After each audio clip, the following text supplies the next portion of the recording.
नमस्कार, स्वागत है आपका सीएनबीसी आवाज के स्मॉल बिजनेस स्कूल में। मैं हूं दीप पाल। इस बिजनेस स्कूल में हम उभरते कारोबारियों को बताते हैं वो मंत्र जो उनके नए वेंचर को कामयाब करने में मदद करें। हमारे करिकुलम में शामिल है ऐसे लोगों की कहानियां जिन्होंने शुरुआत भले ही छोटी की हो, लेकिन अपनी मेहनत, बड़ी सोच और थोड़े से सपोर्ट के साथ पहुंचे एक बड़े मकाम तक। इस चर्चा में हमारे गाइड होंगे कुछ एक्सपर्ट्स जो सिखाएंगे एंटरप्रेन्योरशिप का पहला पाठ। आज हम बात कर रहे हैं फिटनेस इंडस्ट्री के बारे में। हमारे पैनल पर हैं और मैक्स के एमडी विस्पी डॉक्टर और लीना मोगरे फिटनेस की डायरेक्टर लीना मोगरे। बहुत स्वागत है आप दोनों का। शुरू करते हैं यहां पर साइक्स जिम की कहानी से।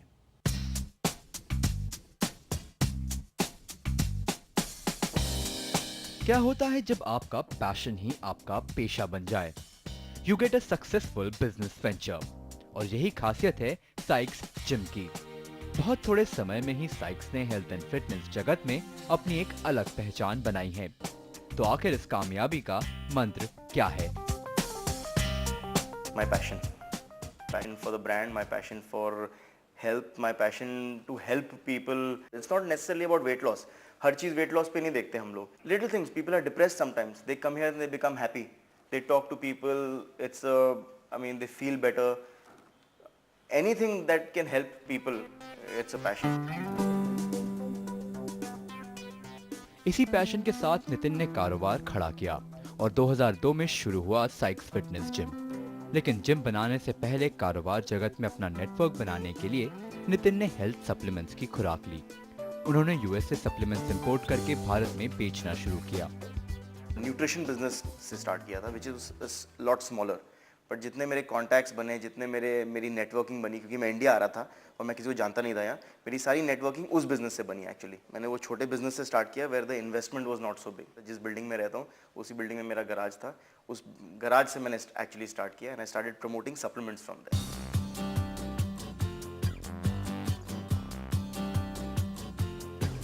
इनके प्रोटीन सप्लीमेंट्स को सेलिब्रिटीज ने खूब पसंद किया और इनको मिले हाई प्रोफाइल क्लाइंट्स, जिन्होंने आगे चलकर जिम के प्रमोशन में काफी मदद की। ब्रांड की सेहत बनाने के लिए नितिन ने सेलिब्रिटी एंडोर्समेंट का सहारा लिया। साथ ही साइक्स किंगफिशर कैलेंडर का ऑफिशियल फिटनेस एक्सपर्ट भी है। हमने सबसे पहले होर्डिंग्स लगाई थी, जो होर्डिंग्स कभी इंडिया में किसी ने की नहीं थी। इस लेवल पे जिम नहीं सेटअप हुआ था उस टाइम पे, and we were the first one जिन्होंने राहुल देव जैसे सेलिब्रिटी को एंडोर्समेंट के लिए लिया था।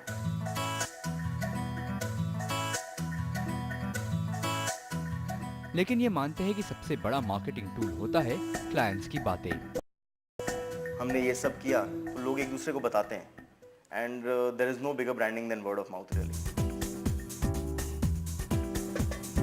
तो लोगों का भरोसा जीतने के लिए नितिन अच्छी सर्विस पर जोर देते हैं, क्योंकि क्लाइंट्स के लिए ग्लैमर ही काफी नहीं है। अल्टीमेटली लोग आते हैं, आपकी सर्विस देखते हैं, आपकी क्वालिटी देखते हैं, तभी वापस आते हैं। कोई किसी हीरो या हीरोइन को आते हुए देखता है, एक बार आ जाता है, बट वो एक साल की जब मेंबरशिप खत्म होती है और आपकी सर्विस ना हो तो वापस कोई नहीं आता।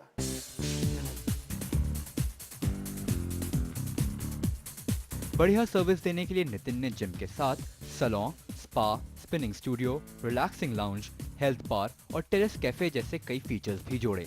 पर सर्विस देने का माध्यम है ट्रेनर्स, जिनसे कस्टमर्स रूबरू होते हैं। इसलिए ट्रेनर्स के स्किल्स पर ध्यान देना बेहद जरूरी है। हमारे ट्रेनर्स उनके ऊपर खास ध्यान नहीं देंगे और उनको मोटिवेट नहीं करेंगे या उनको एक्सरसाइजेस के बारे में समझाएंगे नहीं, तो लोग ज्वाइन तो कर लेंगे वो एक्साइटमेंट में कि वेट लॉस करना है या कुछ करना है, क्योंकि सबसे पहली एक्साइटमेंट वही होती है कि वेट लॉस करना है।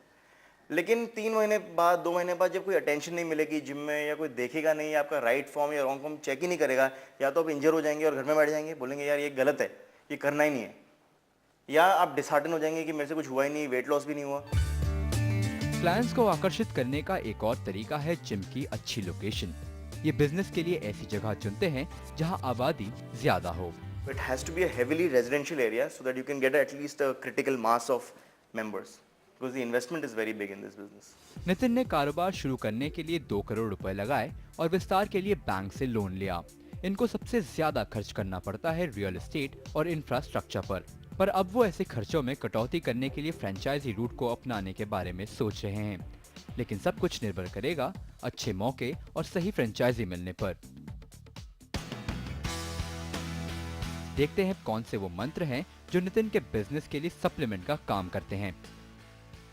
छोटे स्तर पर शुरुआत करके अच्छे संपर्क बनाना, ब्रांड को मशहूर करने के लिए विज्ञापन और एंडोर्समेंट का इस्तेमाल, अच्छे स्तर की सेवा देने पर जोर, कस्टमर्स की मदद के लिए काबिल ट्रेनर्स का चुनाव। नितिन मानते हैं कि भारत में अभी भी फिटनेस इंडस्ट्री शुरुआती दौर में है, पर लोगों की बढ़ती जागरूकता और स्मार्ट दिखने की चाह को देखकर लगता है कि नितिन का पैशन एक तंदुरुस्त कारोबार का रूप जरूर लेगा।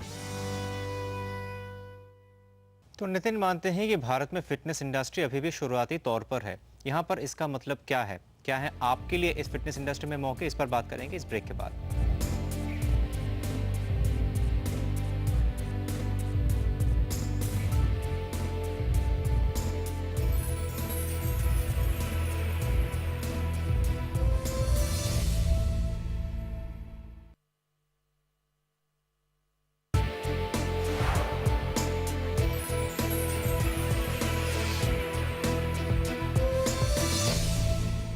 ब्रेक के बाद एक बार फिर आपका स्वागत है। सीएनबीसी आवाज के स्मॉल बिजनेस स्कूल में फिटनेस पर बातचीत करेंगे लीना मोगरे और विस्पी डॉक्टर के साथ। लीना, शुरुआत आपसे करेंगे।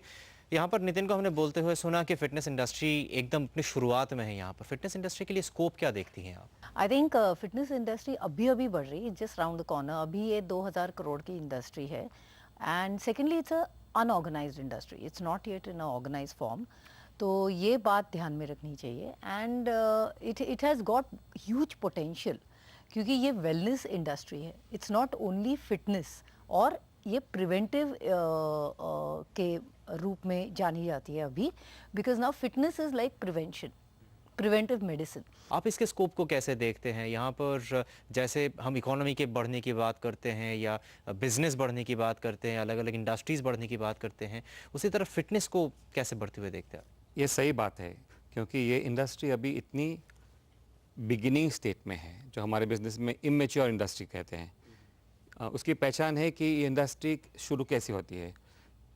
Today it is set up by people who take their hobby and make a business out of it. बिल्कुल। इट इज़ नॉट कि मैं बिजनेस समझ के शुरू करता हूँ, मैं प्रोफेशनल बिजनेसमैन हूँ, मैं फिटनेस एक्सपर्ट हूँ या मैं फिटनेस एंथुजियास्ट हूँ, इसलिए मैं बिजनेस शुरू करता हूँ।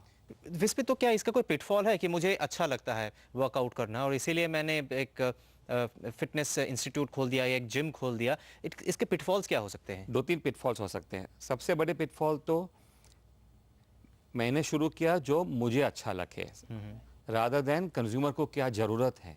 ठीक है, इसमें बहुत फ़र्क है। तो ऐसे जो बिजनेस शुरू करें तो हम सबसे बड़ा पिटफॉल वो है। सेकंड पिटफॉल ये है कि मैंने होमवर्क किए बिना शुरू किया।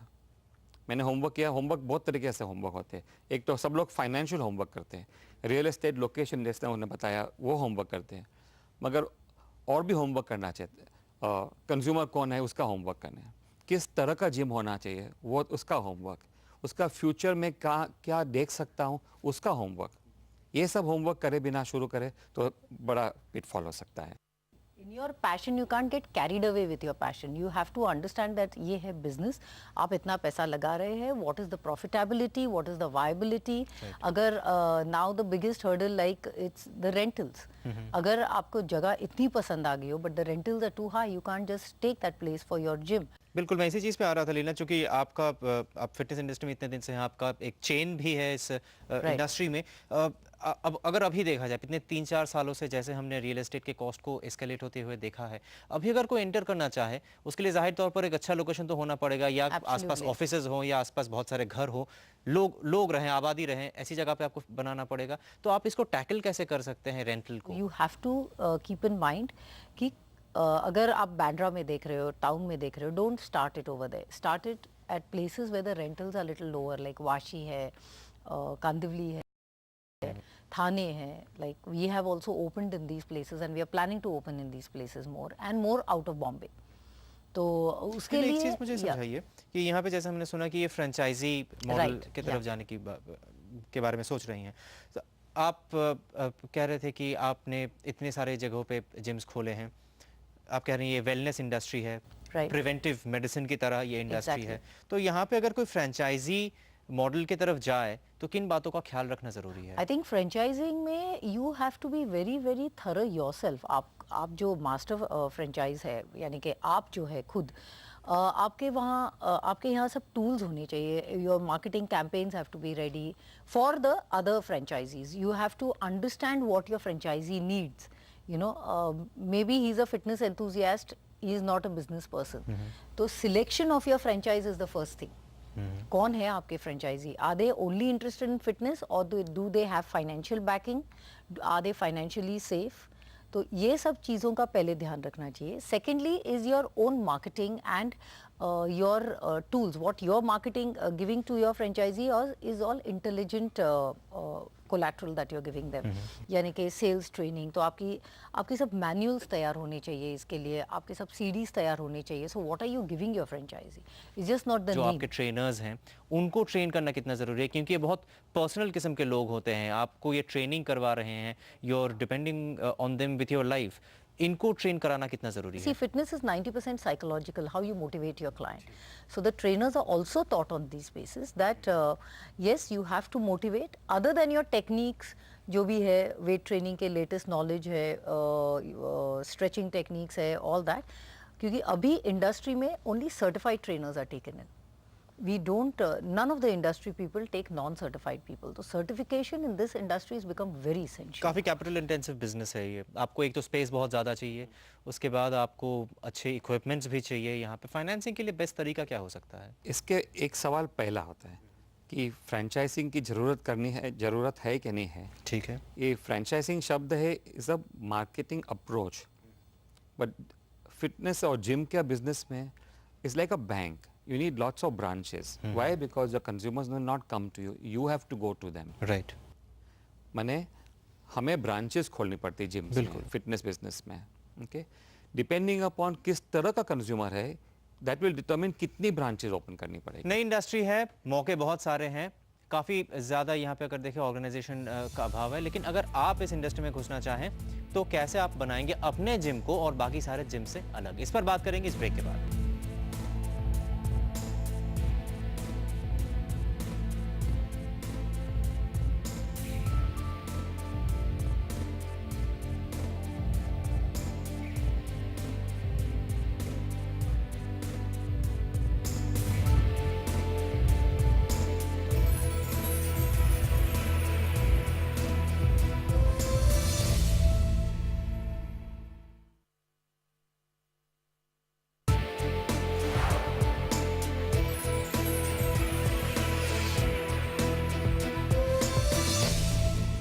स्वागत है आपका एक बार फिर से स्मॉल बिजनेस स्कूल में. अब देखते हैं फिटनेस क्षेत्र की एक ऐसी कंपनी की कहानी जो पीढ़ियों से इस कारोबार में है. Talwalkars better value private limited. Bharat के फिटनेस क्षेत्र में सबसे पहला कदम बढ़ाने वालों में से एक है Talwalkars better value private limited. 1932 में मुंबई के एक कमरे में शुरू होकर आज तलवलकर्स 50,000 से ज्यादा मेंबर्स के साथ फिटनेस इंडस्ट्री में एक अहम जगह बना चुका है. तलवलकर्स हेल्थ एंड फिटनेस सेक्टर के हर सेगमेंट में अपनी मौजूदगी दर्ज कराना चाहते हैं, इसलिए अब वो प्रीमियम हेल्थ क्लब्स और स्पा खोलने की तैयारी में है. लोगों में जो विश्वास था वो उस आधारित पर इन 60s और 70s में लोगों ने हमें अप्रिशिएट किया और उसी वजह से हम एक्सपांड कर पाए. एक ब्रांच से आज हमारे 57 ब्रांचेस हैं. अखाड़ा से व्यायामशाला, व्यायामशाला से हेल्थ क्लब, आज हेल्थ क्लब से वेलनेस की तरफ जा रहे हैं. अब वेलनेस में हम स्विमिंग पूल ऐड कर रहे हैं, स्पा ऐड कर रहे हैं. We are adding clinical exercises. We are opening only ladies gym. Talwalkars की इस इमेंस पॉपुलैरिटी की वजह है उनकी बेहतरीन सर्विस.